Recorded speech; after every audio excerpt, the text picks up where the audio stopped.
Chhattisgarhi video देखे बर हमार चैनल ला सब्सक्राइब करो और दबाओ बेल आइकन ला ताकि हमार वीडियो पहुँचे आप मन करा सबले पहली। हम तेरे बिना अब रह नहीं सकते, तेरे बिना क्या वजूद मेरा।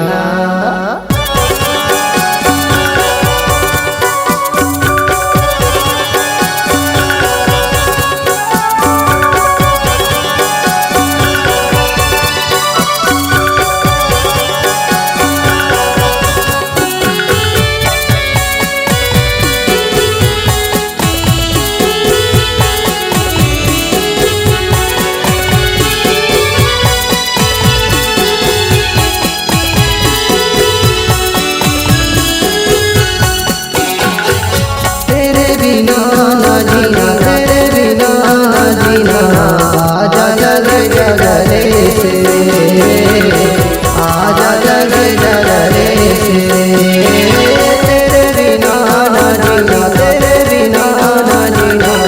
आजा जग जगले से, आजा जग जगले से।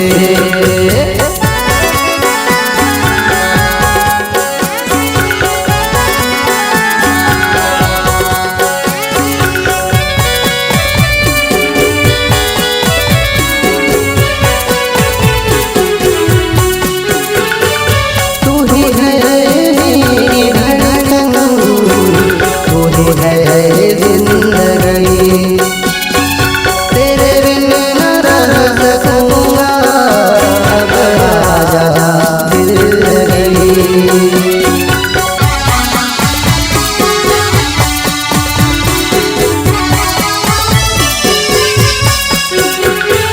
तू ही है मेरी धड़कन, तू ही है जिंदगी। तेरे बिन न रह सकूंगा, अब आजा दिल लगी। तू ही मेरा सनम, तू ही मेरा सनम। आजा लग जगले से, आजा लग जगले से।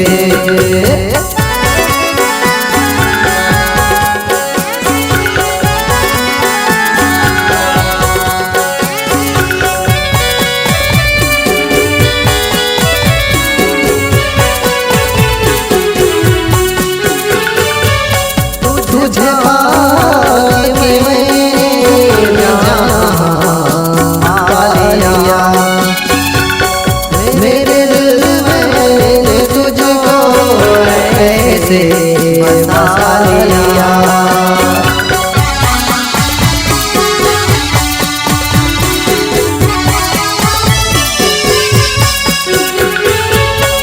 तुझे पाके मैंने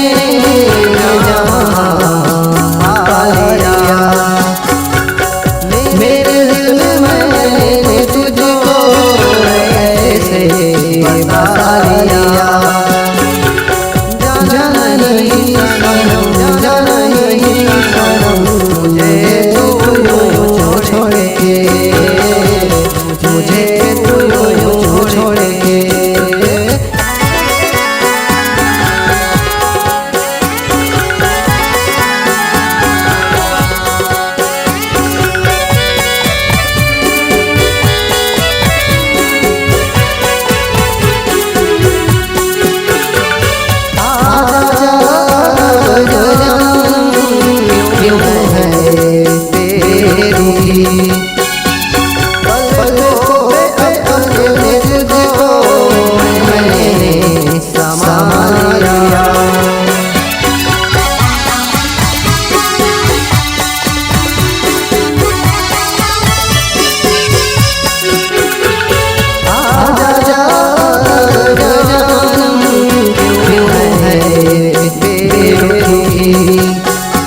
अगर आप अपनी आवाज को एक नया आयाम देना चाहते हैं तो चले आइए मल्टी ट्रैक डिजिटल रिकॉर्डिंग के लिए संपर्क करें HK म्यूजिक कंपनी कोटा डबरी चांपा छत्तीसगढ़। मोबाइल नंबर है 9329233847 और 8085380339।